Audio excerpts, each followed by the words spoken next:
Hello everyone, it's Queen V Line back to you with another video. This video pertains to the controversial anti-LGBTQIA plus bills that has passed in Uganda as well as the United States.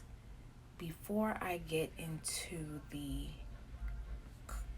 controversy, I would like to extend a happy, continuous Pride Month.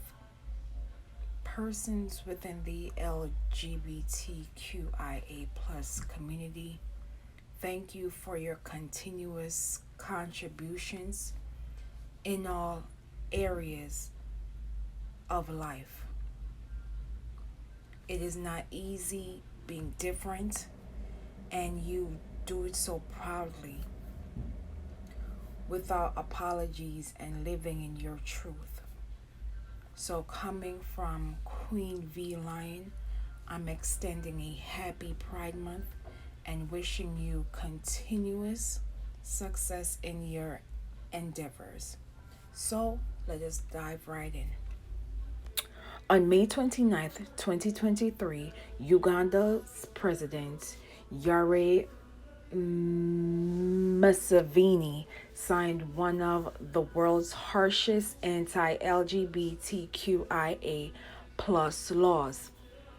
Now, similar bills were passed in 2010 and 2014, but they were either delayed due to pressure from international entities and overruled by the courts on technical legal constitution.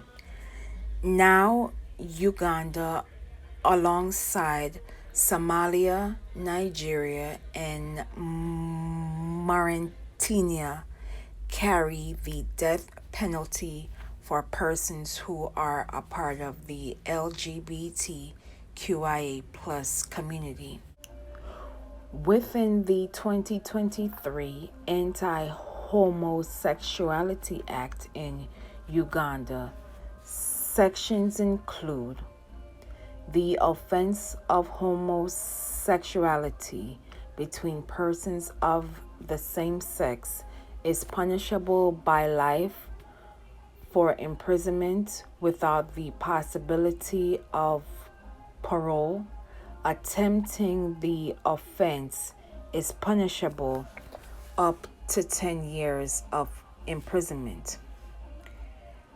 Number 2, the offense of aggravated homosexuality is punishable by unaliving. Attempting this offense is punishable up to 14 years of imprisonment. The bill also criminalizes promotion of homosexuality up to 20 years of imprisonment. The license of a business association could be suspended up to 10 years or be terminated if they are found guilty of promoting LGBTQIA+. In addition, keeping a room or a house with the purpose of facilitating the commission of the offense is criminalized up to 7 years of imprisonment. Attempting to contact or witness a same-sex marriage, whether the union is formal or informal, could carry a maximum penalty of 10 years in prison. Lastly, the courts have the power to rehabilitate those convicted of these offenses, giving the courts the power to require persons to participate in therapy programs.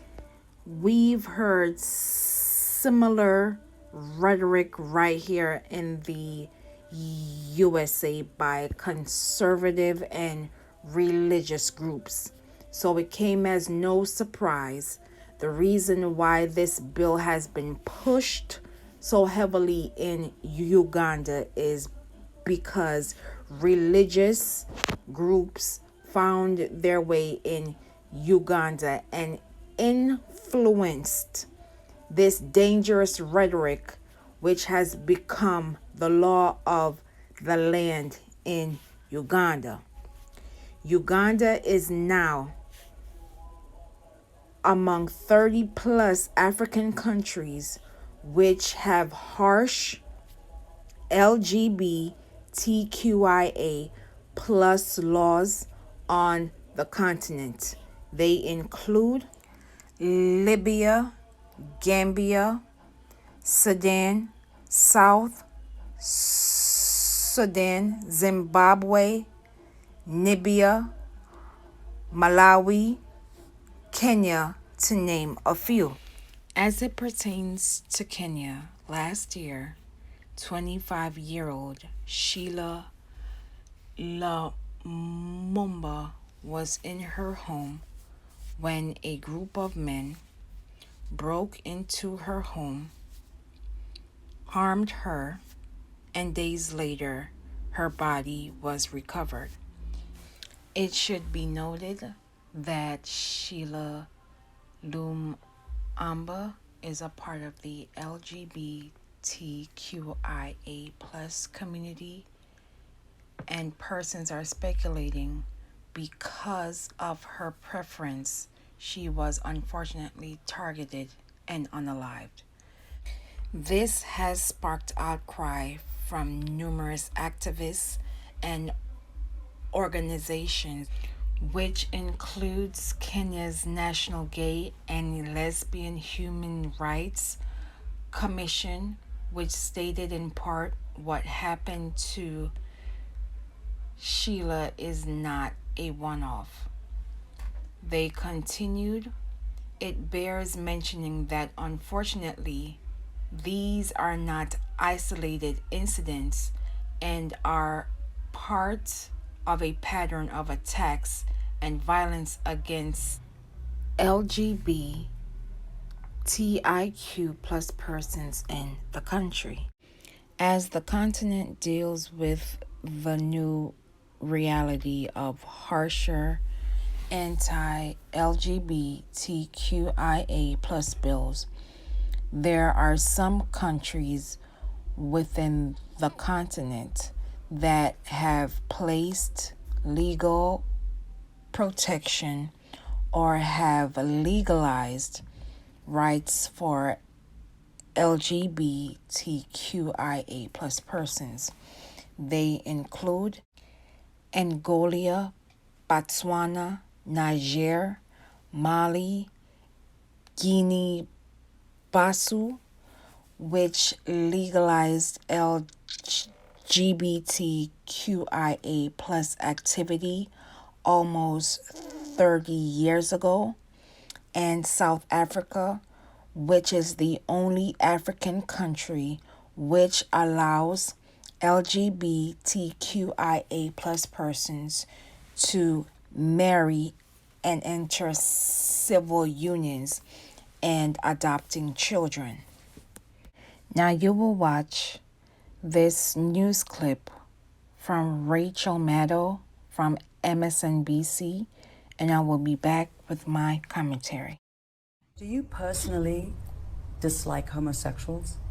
Of course, they are disgusting. What sort of people are they? That was the president of Uganda in 2014. That was the day after he signed into law a really radical piece of legislation. It was referred to worldwide as the Kill the Gays bill, because the original version of that law called just for that, called for executing people for the grave crime of being gay. Now, if you've been watching this show from the beginning, you might remember that we covered the fight over that law extensively at the time, not just because it was so extreme, but also because there was a big American connection to it. Some of the architects of that bill were Americans, radical, anti-gay, evangelical activists and preachers who went to Uganda to sell what they couldn't get done here in this country to a different country where they thought they could get away with it. These groups carried on a multi-year campaign to get radical anti-gay legislation passed in Uganda.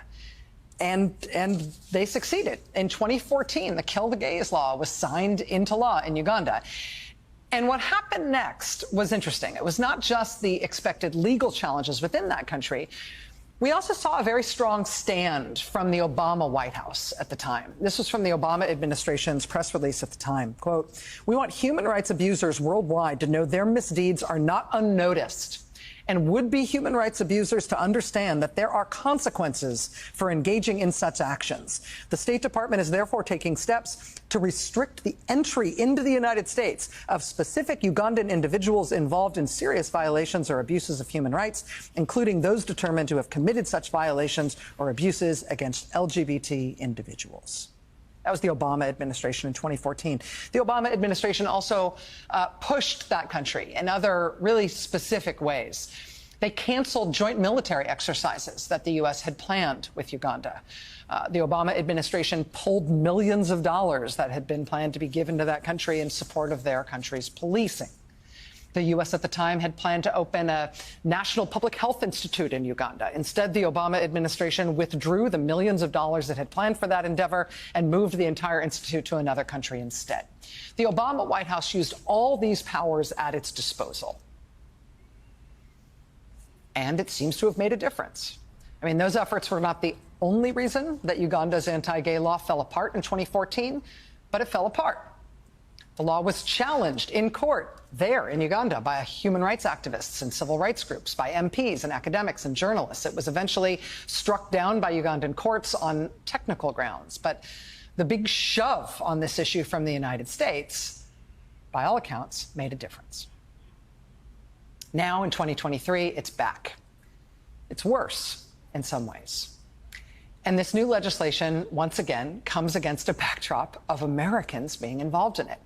Once again, a backdrop of U.S. anti-gay evangelical groups pouring resources into advocating for this anti-gay agenda in Uganda. And now that same Ugandan president, the one who said he thinks gay people are disgusting, he has now signed into law an even harsher piece of legislation than what was passed in 2014. This new bill imposes, yes, the death penalty for what they call aggravated homosexuality. Life in prison for anybody engaging in gay sex. This new law makes it illegal to even advocate for LGBTQ people to have rights. Even advocacy of gay rights carries a penalty of 20 years in prison. If you are LGBTQ, you are living in Uganda right now, it is an understatement to say the situation on the ground there is terrifying. Lots of people are fleeing the country. Other people have not left their homes since the legislation was signed into law for fear they will be targeted either by the government or by mob justice. So it's happening again. This time it's worse. Here's a question for us.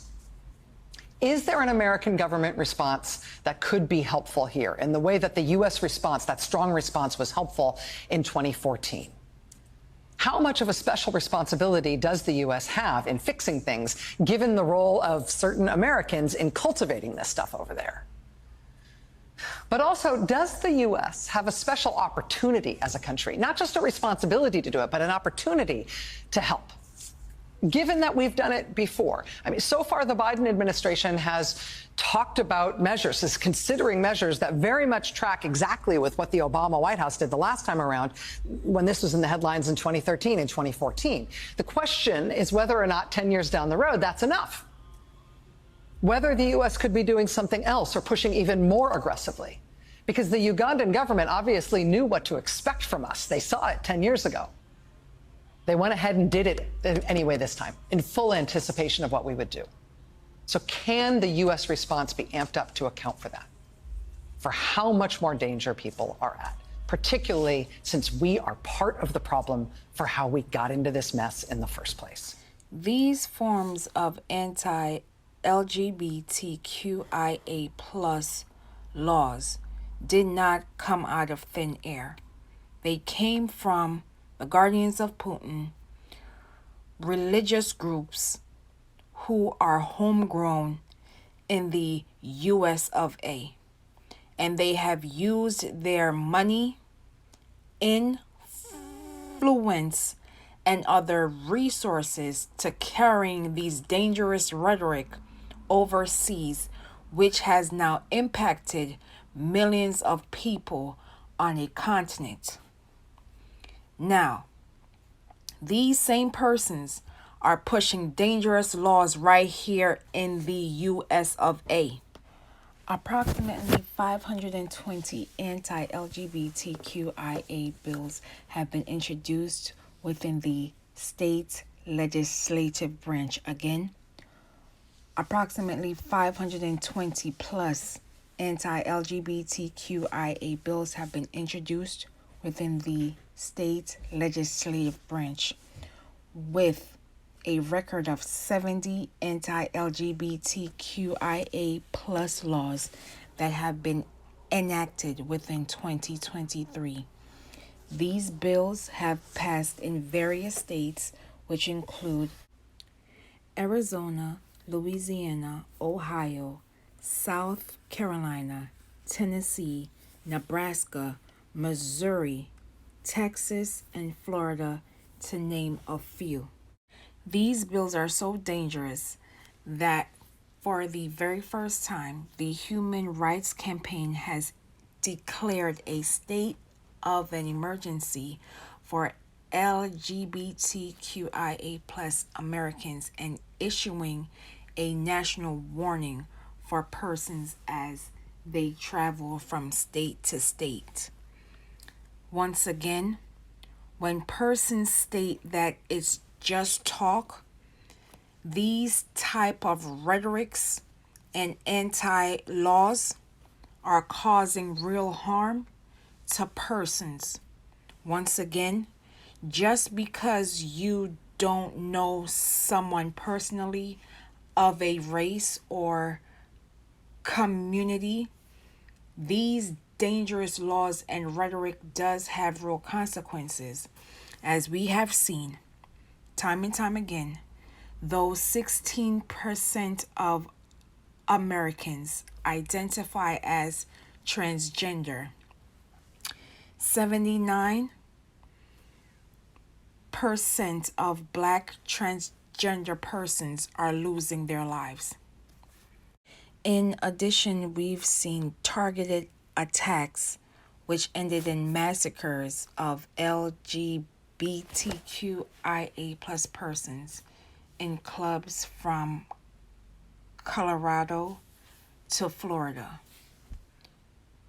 If we as the people do not confront this minority of hate, bigotry, white supremacy, using religion as a shield, and weaponizing the law to your will because you don't like how someone is living in their truth, their culture, their identity, etc., etc. I will leave you with this brief quote from the Bible. Thou shalt love the Lord thy God with all thy heart and with all thy soul and with all thy mind. This is the first and great commandment. And the second is like unto it. Thou shalt love thy neighbor as thyself.